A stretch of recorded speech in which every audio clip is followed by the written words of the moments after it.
इतना लंबा कुछ सर आपको याद है, आंकड़े हैं आपके पास? शायद मैं आंकड़ों में तो नहीं जीत पाऊंगा, मैंने ज्ञान को नहीं सर इतना। जींद का इलेक्शन देखा मैंने आपका, जींद के इलेक्शन में आपने 100% आरक्षण की बात की, हर जाति को उसकी काउंटिंग के जनसंख्या अनुपात में मिलना चाहिए। आपने फिर इलेक्शन लड़ा एमपी का, एमएलए का, और अब ये दोबारा फिर उपचुनाव आ गया सर जी।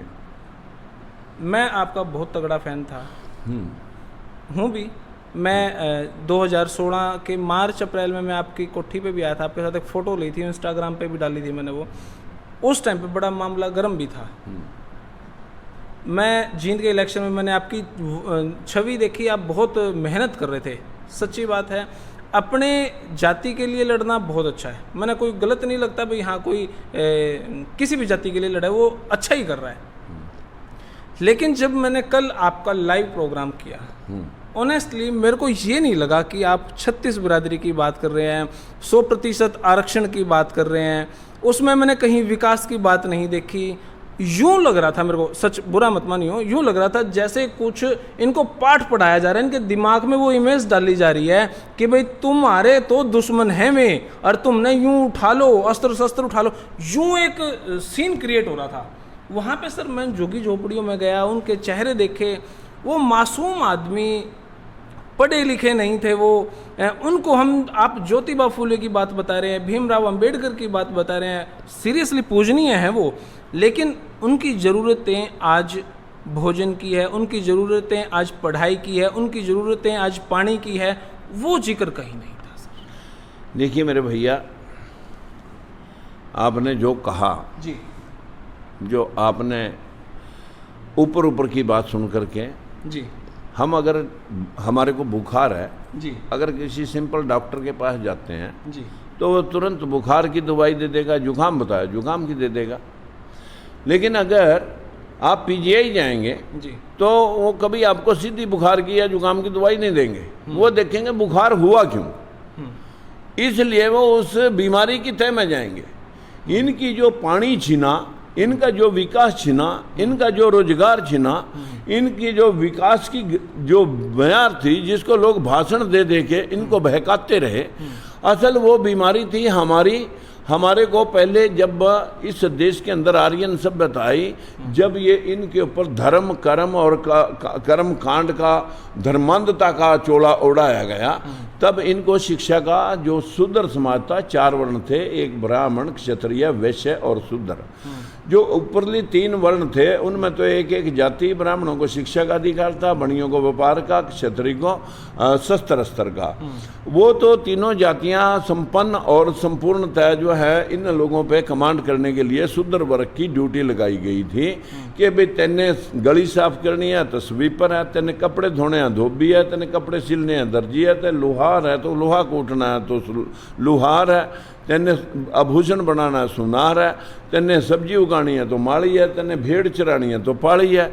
इस प्रकार 6743 जातियों में बंटा हुआ ये शूद्र समाज, इसको सिर्फ गुलामों और सेवा के लिए लोगों ने अशिक्षित रखा, जिसको महात्मा ज्योतिबा फूले ने जब उसको किसी स्वर्ण लोगों की बरात में से निष्कासित कर दिया कि ये अछूत है, जो बहुत वलैत से पढ़ करके बहुत पढ़ा लिखा होने के बाद उसने देखा कि मैं इतना पढ़ा लिखा होने के वजह से शूद्र समाज में जन्म ले लिया, मैं तो अछूत हूँ। अगर स्वर्ण समाज में मैं जन्म लेता और चाहे एक अक्षर न जानता तो फिर मैं ज्ञानी हूँ। इस पर उसने लोगों को सती प्रथा पे बताया, छुआछूत पे बताया कि भाई छुआछूत क्या है। जब स्वर्ण को शूद्र पानी पिला देता है तो वो बहुत जो है ना गिलानी महसूस करता है, लेकिन अगर उसकी बहन बेटी मिल जाए तो उसका जो है ना वो थूक चाटते हुए भी लोग जो है जो कभी संकोच नहीं करते, तब कोई जहर नहीं चढ़ता। मंदिरों में दासी प्रथा क्या थी, क्या वो स्थिति आज है?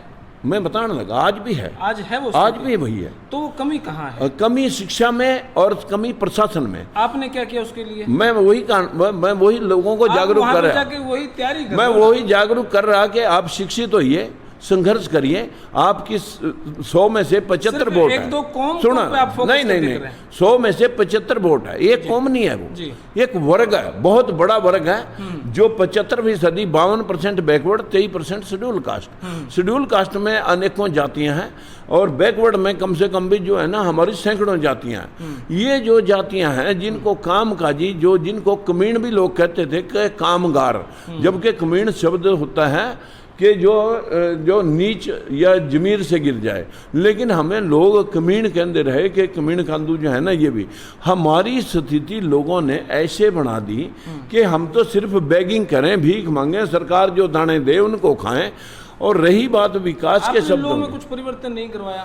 नहीं, मैं बताने लगा कि जो सांसद में वहाँ पे मैंने बताया जो मेरे को सांसद निधि मिलती थी मैंने वो सारी यूज इन्हीं लोगों के लिए की, और जो सांसद निधि से जितना विकास हो सकता था उतना मैंने कराया। लेकिन आप ये सोचते हैं कि सुवर्ण जो कैटेगरी है जिसको हम आजकल जर्नल बोलते हैं, सारी सरकारें उन्हीं के अधीनस्थ चलती हैं। ये 75% की कहीं भी कोई MP MLA के तौर पर तो इक्का दुक्का मिलेगा, लेकिन प्रतिनिधि तो ये इनको जो मिलता है, जो SC कैटेगरी को तो फिर भी 23% रिजर्वेशन के तहत MP MLA बनते हैं, लेकिन बैकवर्ड का कोई सरपंच, पंच, ब्लॉक समिति, जिला परिषद, MLA, MP कोई रिजर्व नहीं है।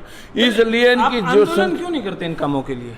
देखिए कोई पूछता था, देखो आप इनके लिए आंदोलन करना चाहिए, लोगों में अवेयरनेस फैलानी चाहिए। ये जो बात आप कर रहे हैं, अब आप आगे ना वहीं, आप आगे ना, विकास की बात करनी चाहिए भाई। आपके नगर में, आपके गांव में क्या समस्या है, विकास की बात करेंगे। वो वहाँ पे इतने भोले भोले लोग बैठे हैं, उनको आप ज्योतिबा फूले की बात बता रहे हैं, भीमराव अम्बेडकर, मैं वही बात बता रहा हूँ। घर के बाहर से मैं आपके आया, विचारधारा ही लोगों को जागृत करती है। मैं आपके घर के बाहर से आया, मातृ छाया लिखा हुआ है घर के बाहर, वहां से आया, पैड़ियों से गुजरता वो ऊपर आया, एक भी मुझे कहीं फोटो ज्योतिबा फूले की नहीं दिखी, भीमराव अंबेडकर की नहीं दिखी, यहाँ पे परशुराम की फोटो दिखी, कृष्ण की फोटो दिखी। देखिए आप बाहर जाके बहुत सारे भाषण दे रहे हैं, लेकिन घर में एक भी फोटो नहीं। सुनो ना जी, ये लोगों की, मेरा घर भरा पड़ा है, जो ये अंदर सारी फोटो पड़ी है, महात्मा ज्योतिबा फूले की, दूसरे की, गणेश की फोटो दिखाओ भाई एक बारी, अरे कृष्ण भगवान की फोटो दिखाओ, कमरे में 15 फोटो रखी है कृष्ण भगवान की, है ना। देखिए ये ज्योतिबा फूले की फोटो नहीं है अपने ये जो बैकवर्ड समाज है जी, ये बेचारे कहाँ ज्योतिबा फूले को जानते हैं? ये तो हम बता रहे हैं, आपको बता रहा था। मैं वहां पे आप भाषण दे रहे हैं, ज्योतिबा फूले, ज्योतिबा पूजनीय है, मैं नतमस्तक हूं, लेकिन घर में तो हमारे कुछ भी नहीं है। क्यों नहीं? कि इनका इतिहास नहीं लिखा गया, जिनके हाथों में शक्ति थी, जिनके हाथों में, वो भाषण कहाँ से मैं बता रहा हूँ, लिखा नहीं गया तो भाषण कहाँ से आता है? वो तो गुलामगिरी पढ़िए आप, उनका किसान का कोड़ा पढ़िए कि जिन किसानों मजदूरों पे सरकारें भाषण दे रही हैं, बदकिस्मती है कि उन्हीं के घर के ऊपर उनकी छान के ऊपर फूस नहीं है, उनका घर का प्लस्तर नहीं है, जिन किसानों और जिन मजदूरों के ऊपर भाषण दे रही है। और लेकिन मैं यही तो कह रहा हूँ, जो इस पर राजनीति, घर में तो उनके कृष्ण भगवान है, गणेश, अरे भाई ये लोगों के मूवमेंट हुआ, मैं कोई लोगों का दिया हुआ मान सम्मान बाहर नहीं रख दो ना, आडंबरी तो पड़े तो पड़े हैं। अब मेरा क्या मांग रहे हैं लोगों ने, आप दीवार पे टांग सकते थे, नहीं वो नहीं होती। देखिए जो किसी ने मान सम्मान दिया, उस मान सम्मान का अगर किसी ने कच्चा धागा भी दिया, उसको वो एक मान सम्मान की धरोहर है, उसको रखा जाता है। रही बात यह कि हमारे बैकवर्ड समाज में कहाँ महात्मा ज्योतिबा फूले की बेचारे की फोटो किसी ने प्लेस करी? ये तो बेचारे ना को ना, उनको कितने स्ट्रॉन्ग थे, स्ट्रॉन्ग थे, फर्स्ट महिला टीचर थी वो।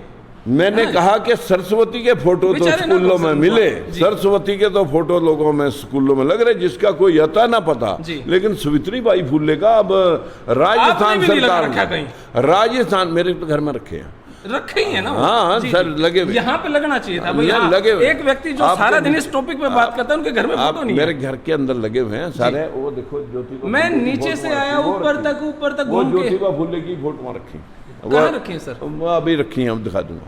हमारे पास जो है ना, है नहीं भाई, है क्यों नहीं? मैं आपको जो बात आपको कह रहे थे ना, मैं मूर्ति पूजा और पाखंड इसी के खिलाफ हूँ, लेकिन आपने उस दिन बड़ी बदकिस्मती के साथ मैं कह रहा हूँ कि आप भी अगर पक्षपाती ये चलाना चाहेंगे चैनल तो नहीं चल पाएगा। नहीं आप मैं बताने लगा ऐसा तो कि नहीं अगर आपने वहाँ जिस दिन ये बात कही कि राजकुमार सैनी ब्राह्मणों को जो है ना गाली दे रहा और पहले मैंने ऐसा जाटों को कहीं देता नहीं कहा था। सर, गाली दे रहे हैं आप। मैं किसी ब्राह्मण की किसी भी जाति को, ना जाट को, ना ब्राह्मण को, ना किसी क्षत्रिय को, मैं सिर्फ जो भी पाखंड कर रहा, जो भी जाति कर रहा, जो भी अंधविश्वास फैला रहा, वो मेरा बाप भी अगर होगा उसके भी मैं खिलाफ हूँ। देखो पाखंड के खिलाफ मैं भी हूँ। हाँ, पाखंड के खिलाफ। आपने कई जगह देखो हम भाषण कहा कि भाई मंदिरों में पैसा लेके उनके दर्शन करवाए जाते हैं, मेरे को भी अच्छी नहीं लगती है बात। तो मैं इसी बात के ऊपर के इतने का टिक्का, इतने की आरती, इतने का बिल्कुल इतने का स्पेशल गलत बात है। मैं और इस देश में मिट्टी की मूर्तियों को पोशाकें पहनाई जा रही है, बहन बेटियों के कपड़े उतारे जा रहे हैं। इसी देश में ऐसा हो रहा है। आज भी मंदिर बन रहे हैं। लोग कहीं पूछते हैं कि भाई मस्जिदें भी बन रही हैं। अरे ठीक है, आज जिनके हाथ में सत्ता है, कम से कम वो महात्मा ज्योतिबा, सत्ता किनके हाथ में है? आज सत्ता मोदी जी के हाथ में, आरएसएस के हाथ में, मोदी जी आरएसएस के हाथ में। बात घुमा गए सर आप। नहीं, मोदी जी किस जाति से? मोदी जी जो है ना, है तो कास्ट अपने मतलब जो है ना उच्च वर्ग से, लेकिन किस जाति के हैं? 2 साल पहले राष्ट्रपति के आदेश नहीं होते, प्रधानमंत्री के आदेश होते हैं। ओके जी। तो हमारे देश के अंदर चोला ओढ़ करके बहुत सारे लोग आए जी। मतलब एक दूसरे का, अब जैसे फिरोज खान का बेटा राहुल खान, अब ये तो कहीं और ले गया विषय को। नहीं मैं ये मतलब वही बात आपको कह रहा है ना कि मोदी जी किस जाति के हैं, वही इसी तरह जातियां छुपाकर लोग राजनीति करते रहे हैं। जनरल काटागिरी में 2 साल पहले तक ये जाति जनरल काटागिरी में है। मोदी जी ने बैकवर्ड का फेस लगा करके 90% बैकवर्ड के वोट लिए। लेकिन बदकिस्मती है कि मेरे पास जो है ना, मैंने कल आपको जो दिया था पेपर, जिसकी फोटो मैंने आपको दी थी, उसमें स्पष्ट है कि आज तक बैकवर्ड क्लासेज की कांग्रेस के 55 साल में 11.23% की हिस्सेदारी है, और वो भी क्लास 3 और क्लास 4 में। जहां ब्यूरोक्रेसी है, जुडिशरी है, मिलिट्री है, जहां हमारे जो है ना यूनिवर्सिटीज हैं, वहां हम कहीं है ही नहीं। ये बदकिस्मती इस देश के 75% लोगों की। आंदोलन क्यों नहीं करते आप? देखिए, आंदोलन कौन करेगा? कोई एक व्यक्ति जो है ना पत्रकार से मिला कि पंडित जी आप जो है ना इतने सारा कुछ धर्म ग्रंथों के माध्यम से सारे देश को आपने कब्जा लिया है, कैप्चर कर लिया है, तो आप जो है आपके खिलाफ कोई आंदोलन नहीं खड़ा हुआ।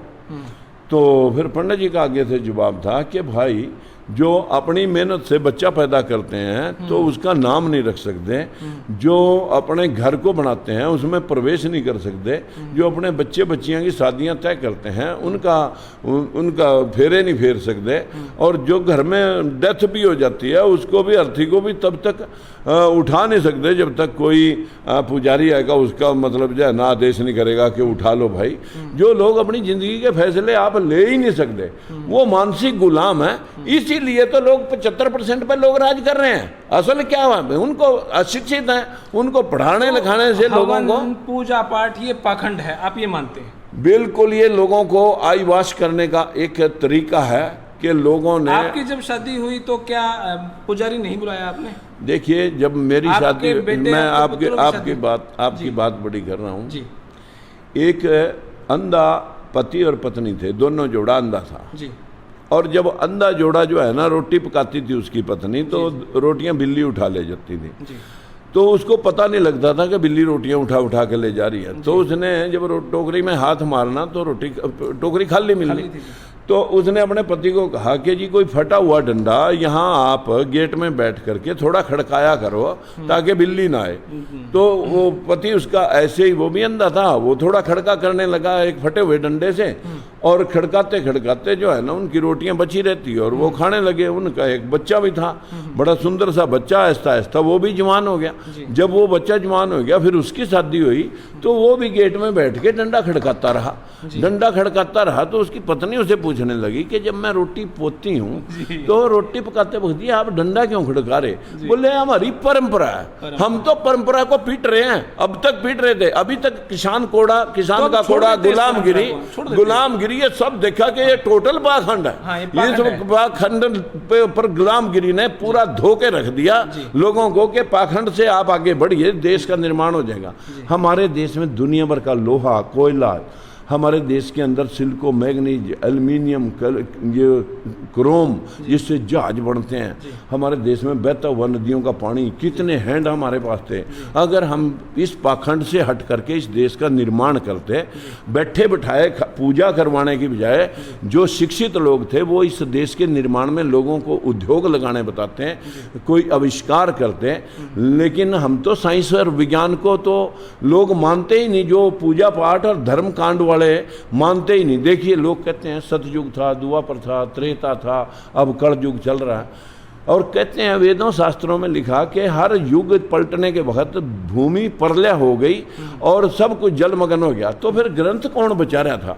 इन ग्रंथों को द्वापर में किसने बचाया, त्रेता में किसने बचाया? जबकि सिंधु घाटी की सभ्यता 6500 साल पुरानी है और ये धरती जो है ना सूर्य से टूटकर जब अलग हुई तो बहुत गर्म थी, ठंडी होकर के इसके ऊपर पानी, 3 हिस्से पानी, इसके ऊपर वनस्पति पैदा हुई, इस पर कीड़े मकोड़े पैदा हुए, आदमी जानवर के रूप में डायनासोर से डेवलप होती है, शेरों, हाथियों और दरियाई घोड़ों की और आदमियों की जो प्रजातियां निकली, इससे डेवलप हो के इंसान। लेकिन मनु महाराज कह रहे हैं कि पृथ्वी मैंने बसाई है। ये कहाँ का मतलब जो है ना साइंस का, मैं जो प्रश्न पूछ रहा हूं ये सब कुछ आडंबर है। मान लिया भाई आपकी हर बात पे आडंबर है, लेकिन ये आडंबर मुझे ये लगता है आपके हिसाब से ये आडंबर उनके लिए है जो छोटे छोटे गांव में किसान हैं, एक जो छोटे छोटे काम कर रहे हैं, अपना घर मजदूरी कर रहे हैं, उनके लिए लगता है ये रूल्स उनके लिए है, आपके लिए नहीं है। आपके घर में पुजारी आता है, हवन करता है, आपके बेटे की शादी हुई, पुजारी ने हवन किया, आगे भी आपके घर में तो परंपरा वही चलेगी। नहीं, मेरे घर में कोई परंपरा नहीं चलेगी जी। मैंने जिस दिन से पहला भाषण दिया था, नहीं, जिस दिन पहला भाषण मैंने दिया था कि आर्कोलॉजिकल डिपार्टमेंट और जो हमारी NCIRT, national tribunal of language, जो कह रहे हैं कि भाई ये हमारी आस्था के केंद्र हैं, ये हमारे कोई जो है ना ऐतिहासिक प्रमाण नहीं है। उसी दिन हमने समझ लिया था कि जो भी ये चल रहा अभी तक भाई ये जब आस्था के केंद्र, आस्था में तो आगे से फिर आप किसी ब्राह्मण को बुलाएंगे नहीं हवन? मैं क्या कह रहा जी, तेरे वर्ग ब्राह्मण को बुलाऊंगा कि आजा भाई इंटरव्यू ले ले, ताकि ज्यादा से ज्यादा अवेयरनेस लोगों तक जा सके। मैं तो आपका ही धन्यवाद कर रहा हूँ कि मेरे पास तो चैनल नहीं है, कम से कम आप आए तो सही इस पाखंड के ऊपर भाषण देने के। मेरी 4 बात लोगों को, मैं भी नहीं मानता, जो 4 बात लोगों को सुनवा देंगे तो 10 आदमी तो देख ही लेंगे।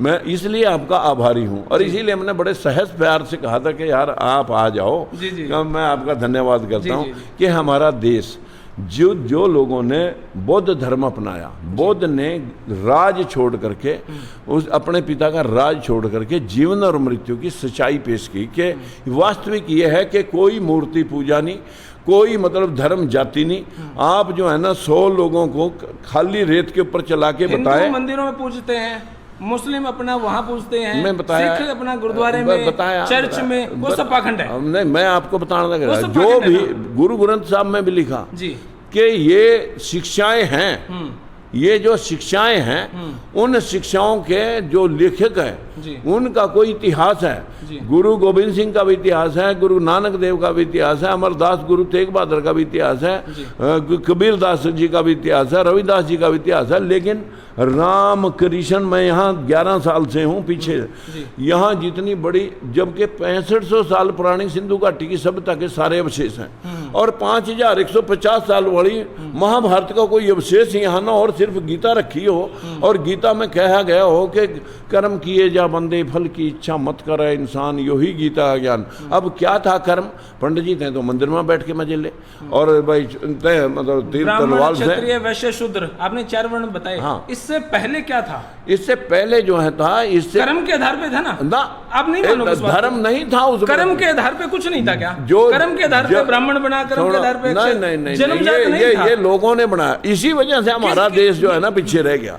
जो लोग शिक्षित थे, उन्होंने निचले लोगों को गुलाम बनाने के लिए कुछ पद्धतियां, नियम कर लिए कि भाई आप तो सिर्फ काम करोगे और हम कुछ लोगों में आप भी हो सकते हो। हाँ, नहीं, कुछ लोगों में हम नहीं हो सकते जो शिक्षित थे। हम तो शूद्र समाज में थे, हम शूद्र समाज में पढ़ने लिखने का अधिकार नहीं था। आप हर चीज पे उन गरीबों के लिए थोपते हो, खुद के लिए नहीं सर। नहीं, मैं ज्योतिबा फुले का जिक्र किया, यहाँ फोटो नहीं है। भीमराव अम्बेडकर जी का जिक्र किया, यहाँ फोटो नहीं है। उनको कहते हो मैं फोटो में सब कुछ एक आडंबर है, घर में आपके है, मैं फोटो में विश्वास नहीं करता। मूर्ति पूजा मेरा धर्म नहीं है। जी जी। मैं तो विचारधारा की पूजा करता हूँ। एकदम। अब यहाँ पे बता दो कि मैं विचारधारा कहाँ से आया सर, एकदम ज्ञान कहाँ से? ये बड़ौदा का इलेक्शन और ये ज्ञान फूटा सर? ये तो मैंने उससे पहले भी बोला। अच्छा जी। कि हमारा देश, एक सुनो बड़ौदा में सुना, अगर हमारे देश में 33 करोड़ देवी देवता, फिर यही देश भूखा क्यों? सारे भगवान यहीं आएंगे। जब जब बड़े नीच का धन, होए धर्म की हानि, और जब जब होए धर्म की हानि, तब तब मैं भारतवर्ष से आऊंगा, भगवान कह रहा। अरे जब मीर कासिम ने चढ़ाई करी तब नहीं आया, जब यहाँ पर उसने 33 करोड़ का मतलब 33 कोटि है सर, कुछ और मतलब? वो नहीं जी, 33 करोड़ देवी देवता, हर मतलब पर डोला पाड़ो आप, देवी देवता निकला। शब्द का कुछ और मतलब है सर, वो कोई यही मतलब है। मैं ये कह रहा हूँ नहीं, जब बड़ौदा में एक प्रेस जब अंग्रेज आए, मुसलमान आए तो भगवान आया नहीं, सिकंदर सारी मूर्तियां ढले गया, भगवान आए नहीं। क्या दावा? जब टीवी चल रहा हो, तिलक लगाएगा, हाँ बच्चा कहाँ से बोल रहे हो? इलाहाबाद से। क्या समस्या है जी? घर में नौकरी नहीं, ना पैसा ना टका, माँ बीमार पड़ी। हाँ देखता हूँ, क्या जन्मतिथि फलानी, क्या टाइम था जी मालूम नहीं। अच्छा मैं देखता हूँ, तेरा राहु तीसरे ग्रह से उठ करके 13वें में चले गया, और वहां से केतु उठ कर 5वें, पहले ग्रह के अंदर पहले स्थान के ऊपर फंसा पड़ा। अरे इतने बड़े बड़े ग्रह अनु आप जो है ना निकाल रहे, जो राहु कितना बड़ा ग्रह है, केतु कितना बड़ा सौरमंडल का ग्रह है, लेकिन आज सूर्य ग्रहण हो रहा है, चंद्र ग्रहण हो रहा है, गर्भवती महिलाएं ऐसा दान करते हैं, ऐसा। अरे वो खगोलीय घटनाएं हैं, उन घटनाओं को आप किसी गर्भवती महिला से जोड़ रहे, पाखंड नहीं और क्या है? फिर भी आप ओम की फोटो लगवा रहे हैं, घर को वास्तु के हिसाब से बनवा रहे हैं सर। भाई ये मेरा जो है ना सारा कुछ पहले बनाया लिया, जो भी किसी ने सम्मान दिया, मैं किसी का सम्मान, घर में सारा कुछ वास्तु के हिसाब से बना हुआ है भाई। अच्छा सर, मैं जानना चाहता हूँ, आपने बड़ौदा में इलेक्शन किया, शुरुआत की, प्रेस कॉन्फ्रेंस की, आपने कहा भाई ब्राह्मणों ने मेरा साथ नहीं दिया, इस टाइप के कुछ शब्द थे क्या आपके? ऐसा कुछ नहीं कहा आपने? ना, ऐसा चलो हो सकता है मेरे को गलती से सुना हो। आपने जींद में इलेक्शन लड़ा, 100% आरक्षण की बात की, अब वो 100% आरक्षण कहाँ गायब होगा? उसका जिक्र नहीं हुआ। देखो जी, ये 100% आरक्षण जी, यही हमारी मूल विचारधारा है। जब तक इसको हम लागू नहीं करेंगे, संविधान में सबके हक, सबकी वोट बराबर लिखी हुई है, और इसके मुताबिक ही ये देश आगे बढ़ सकता है। अन्यथा हमारे पास इतने मिनरल खनिज पदार्थ और इतना पानी और इतने हैंड होने के बाद भी अगर हम कहीं ये नहीं दर्शा सके कि हमारे देश को आगे बढ़ने में क्या रुकावट आई, सिर्फ पाखंड और धर्मांधता की अड़चन आई। अन्यथा जो चाइना वगैरह जिनमें बौद्ध धर्म के सिंगापुर, मलेशिया, बैंकॉक, श्रीलंका जितने भी बौद्ध धर्म के अनुयायी हैं, सब के सब देश इतनी तरक्की कर गए, हमारे से बाद आजाद होगा। हम सिर्फ पाखंड में मंदिर में मांग रहे, मंदिर में जो हम पूजा करने जा रहे हैं, झोली भर के ले जा रहे हैं। अरे अभी कल के अखबार में लिखा हुआ तो कि फलाने मंदिर को 300 करोड़ का नुकसान हो गया, तिरुपति बालाजी को 400 करोड़ का नुकसान हो गया। अरे वहाँ कोई फैक्ट्री या उत्पादन चल रहा था जहाँ सैलरी देकर माल नहीं बिका, वहाँ लोग नहीं गए कोरोना में, इसलिए नुकसान इतने करोड़ का हो गया। और इस मंदिर में भी जो रामलला का मंदिर बन रहा है, 3.5 लाख श्रद्धालु आएंगे, और में 100 का नोट भी चढ़ाएंगे तो 3.5 करोड़ लोग रोज बन गए। आपके इसमें 6 पॉइंट है, मैं उस समीकरण पे नहीं जाऊंगा। मैं इसमें 6 पॉइंट है। 100% आरक्षण, हाँ, जिसका आपने उस भाषण में 45 मिनट के भाषण में कोई जिक्र नहीं। दूसरा पॉइंट है इसी का, इसी पर मैंने पूरी अब तक आप लेट आए, जो देर है, लेकिन इसी पर मैंने कहा कि जब तक हम इस सभी के हिस्से को सुनिश्चित नहीं करेंगे, 75 तुम नहीं, हमारे को देखिए 25%। आपने सुना होगा, सुना होगा जब मैंने ये कहा था कि 25% लोग 75% के मालिक बने बैठे, और 75% लोगों का 25% आज तक हिस्सेदारी सुनिश्चित हुई। ये सिर्फ इसी का व्याख्यान, डिप्लोमेटिक बात ये घुमा के करी ना आपने। आप ये कहते हैं, मैं ये चाहता हूँ 36 बरादरी में आप कि तुम खड़े हो जाओ, तुम इतना हिस्सा तब ले पाओगे। हाँ, देखो आपने डिप्लोमेटिक बात करी, एक एक पॉइंट, एक परिवार एक रोजगार, कोई जिक्र नहीं था उस भाषण में। देखिए मैंने कहा कि तुम भी थानेदार लग सकते हो, तुम भी वीडियो तहसीलदार लग सकते हो, अगर तुम सत्ता की चाबी तक जाओगे तो तुम्हारे घर में भी एक नौकरी लग सकती है। नहीं तो जिनके हाथों में सत्ता है वो अपने घर में 20-20 नौकरियां और बड़ी बड़ी नौकरियां दिए बैठे हैं, बाप भी, माँ भी, चाचा भी, चाची भी, ताया भी, ताई भी, जुमाई भी और भाई भी, उनके तो 20-20 लोग नौकरी पे हैं। और चाहे उसमें ब्राह्मण है, चाहे राजपूत है, और चाहे कोई भी ABCD, जो महरूम रखा गया, जो वंचित रखा गया, मैं उसकी लड़ाई लड़ रहा हूं कि भाई सत्ताधारियों ने हमारे देश के अंदर जो कुछ चाबी कुंडली मार का बैठे हुए हैं, उससे किसान पिट रहा है, मजदूर पिट रहा है, और दलित और पिछड़ा तो इतनी बुरी तरह से पिट रहा है। 2 पॉइंटों का जिक्र वहां नहीं हुआ। तीसरा पॉइंट सर, मनरेगा को किसान व मजदूर से जुड़ना, आपने इस 45 मिनट के भाषण में कहीं नहीं यूज किया। देखिए आपने जब सड़क पे खड़े थे तब आपने कहा था कि आपने विकास की बात नहीं करी जी, आपने जो है पानी की बात नहीं करी जी। और मैंने आपको कहा था कि मेरा काम राजनीति झूठ बोल कर करना नहीं है, हमें चाहिए रोजगार हमारे हिस्से का।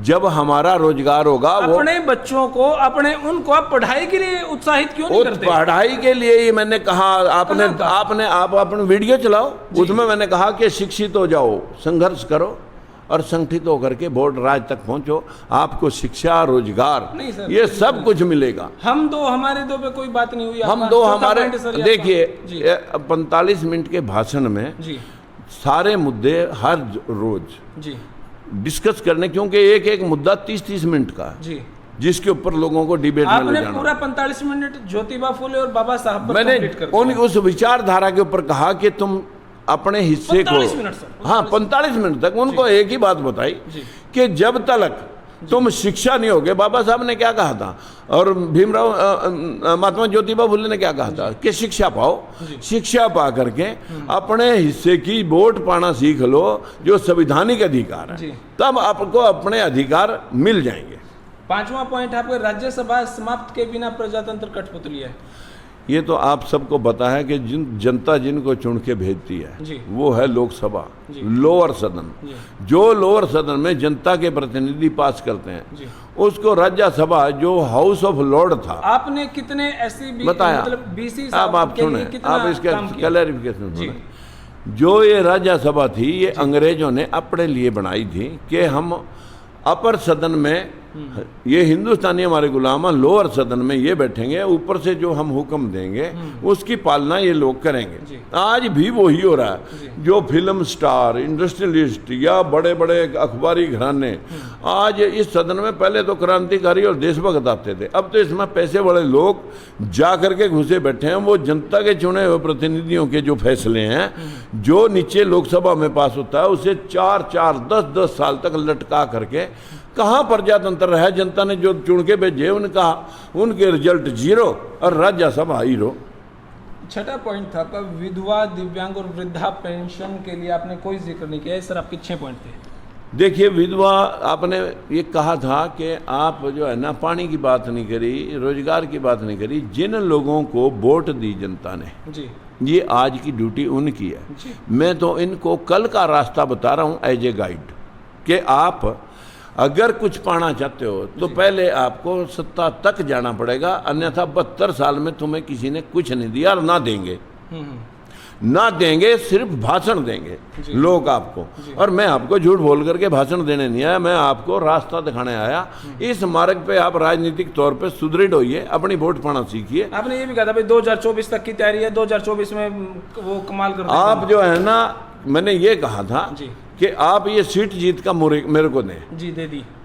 मान लो आप जीत भी गए, मेरे को क्या कुछ काम कर लेंगे सर? मैं ये सीट जीत करके मेरे को दें। इन दलितों पिछड़ों को जो अपनी वोट पाने से पहले ही भरोसा नहीं होता कि यार हमारे वाला तो जीतता नहीं, जब ये इतना मतलब जो है ना डिप्रेशन में या इतनी मतलब जो है ना मानसिक गुलामी में जीते हैं, इनके लोग वोट पड़ने नहीं देते, अपने आप बूथ कैप्चरिंग हो जाती है, तब मैंने इनको कहा था कि तुम एक बार, तुम्हें भरोसा दिलाने के लिए अपनी वोट पा करके ये भरोसा मेंटेन करना पड़ेगा कि हम भी जीत सकते हैं।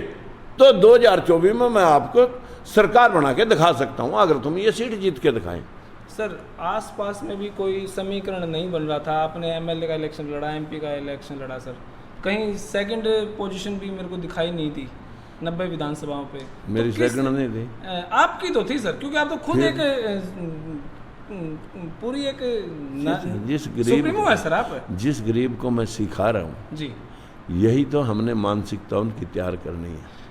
आपके हल्के में एक मोहाना गांव है, हाँ, वहाँ पे एक वार्ड में आपके एक ही वोट मिला है क्या? मोहाना गांव में मोहाना गांव के एक मोहाना वार्ड गांव में एक ही वोट मिला है? हाँ, एक वार्ड में मिला होगा, लेकिन मोहाना गांव से मेरे को 1000 समथिंग वोट मिले हुए हैं। जी। और दूसरी बात मैं आपको कहूँ जी। कि राजकुमार सैनी को ही हराने के लिए गडकरी जी आए, अमित शाह जी आए, राजनाथ जी आए, और हमारे मुख्यमंत्री तो 3 दिन तक डेरा लगा करके गुहाना शहर में रहे। और हेमा मालिनी आई, स्मृति ईरानी और सन्नी देओल जी आए, कोई केंद्रीय कैबिनेट के इतने लोग आए। राजकुमार सैनी नहीं जीतना चाहिए। दलित और पिछड़े में कहीं लीडरशिप चली गई तो भाई हिस्से देने पड़ सकते हैं। इस बीमारी को काटने के लिए सारा का सारा जोर गुहाना के ऊपर लगाया। हालांकि बीजेपी अपना नहीं जिता सकी जी, क्योंकि हाँ, मुझे बीजेपी के लिए हराने के लिए तो गए थे आप। नहीं, मैं बीजेपी को हराने के लिए नहीं, हम तो अपनी सत्ता की अब भी लड़ाई लड़ रहे हैं। अब क्या हम बीजेपी को हराने के लिए? बीजेपी तो हारी पड़ी है, तो तीसरे स्थान पर है बीजेपी का। सर आप 100% आरक्षण नहीं, बीजेपी अब भी, मैं बीजेपी को हराने के लिए जा रहा हूं। 100% आरक्षण की बात कर रहे हैं, लेकिन आप किसी और ब्राह्मण जाट उनके बीच में नहीं जा रहे, इसका कारण क्या? देखिए, 100% आरक्षण की बात है, उन पर तो पहले ही 25 की जगह 75 है। उनमें मैं क्या दिलवाऊंगा? वो तो पहले ही सारा लिए बैठे। जिन के इलेक्शन में आपने ये कहा था भाई गरीब जाटों में भी है, ब्राह्मणों सब में गरीब है, तो उनके बारे में कौन सोचेगा? मैंने क्या कहा? ब्राह्मण के बारे में ब्राह्मण सोचे, जाट के बारे में जाट सोचे। ये एक परिवार एक रोजगार का मतलब क्या होता है? मैं यही कह रहा हूँ, जाटों की धर्मशाला में भी जाके कहते हैं भाई थोड़ा सा गरीब है, मैं सुनूंगा भाई थारी। ब्राह्मणों की धर्मशाला में एक बात हो रहा है, जब तेरे वर्गे भाई जो है ना जाएगा किसी में वीडियो में लगाएगा मुंह क्या माई कर, फिर ये कहें कि राजकुमार सैनी 35-2 कह ना 34-2 कह रहा, राजकुमार सैनी 35-1 पहला करता था और अब 34-2 कह रहा। और मैं वो वीडियो बहुत बारीकी से देख रहा, मैं कहा यार कमाल है जगदीप का भी। सर मैंने ये बात नहीं की, उन्होंने ये बात कही है। लेकिन आपने कुआई है। लेकिन अब ये तो बात अलग होगी ना। अब ये माहौल तो दिख रहा है जींद के अंदर जाटों के खिलाफ, यहाँ पे आके ब्राह्मणों के प्रति। मैं किसी के खिलाफ नहीं हूँ जगदीप भाई, आपको ऐसा लगता है अगर मैं चोर हूँ तो दाढ़ी में तिनका। ये झगड़ा ये है कि जब मैं पाखंड पे बोलता हूँ तब मैं किसी जाति को नहीं कहता, पाखंडी को कहता हूँ। अब वो पाखंड कोई अगर जाति कर रही होगी, वो सुनो, अगर कोई जाति कर रही होगी उसे पीड़ा होगी, तेरे को क्यों पीड़ाते हैं? तो अपना चैनल चला रहा है, इतने कमा जो 2 पाखंड के खिलाफ मैं भी हूँ, मैं भी कभी पाखंड के ऊपर बात रखो, लेकिन देश का नाश पाखंड पे बात रखनी। इतने राधा कृष्ण, इतने हनुमान, मैं क्या इतनी मूर्तियां, ज्योतिबा फूले जी की एक देखिए सारे घर भरा पड़ा है लोगों के मोमेंटोज का, इतने प्रोग्राम। ज्योतिबा की फोटो नहीं है सर? बड़ी है ज्योतिबा फूले की, बड़ी है। हाँ, अंदर हमारे पास रखी है, सारी संभाल के रखी हुई है। लेकिन जो बात आप कह रहे हो, मैं आपको वो बात बता रहा हूँ कि मैं मूर्ति पूजा में विश्वास नहीं करता।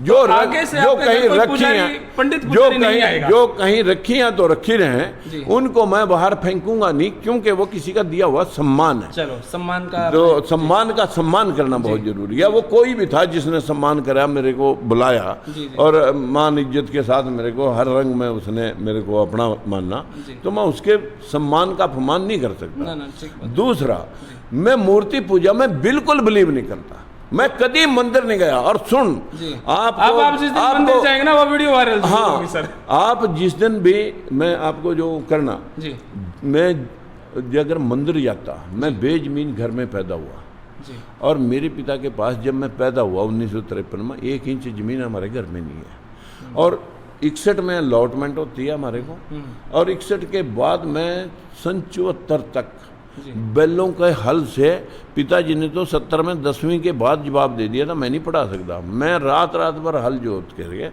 तब मैंने पढ़ाई पूरी की। और उसके बाद जो है ना, सन 74 के बाद जो है ना, मेरी शादी के बाद, ये बात आप वहाँ भाषण में देते, लोगों में उत्साह होते भी हम भी काम करेंगे, मेहनत हाँ, मैंने ये बताता हूँ रोज। अब वो उस दिन आपके पास सारे भाषण हर रोज वैसे नहीं होते, अलग अलग होते हैं। लेकिन मैं लोगों को बताता हूँ कि मैं मंदिर मस्जिद अगर जाता तो मेरा मत्था वहीं फुटा रहता। जी। मैंने गांव की बेजमीन घर से उठ करके एक 10,000 बच्चों तक की इंडस्ट्री में, जो मेरे पास जो अब तो ऑर्डर खत्म कर दिए मोदी सरकार ने, अब सारी इंडस्ट्री कोरोना में फेल होगी, सारी इंडस्ट्री कोरोना में फेल कर दी। अच्छा जी। सारी इंडस्ट्री कोरोना में फेल कर दी।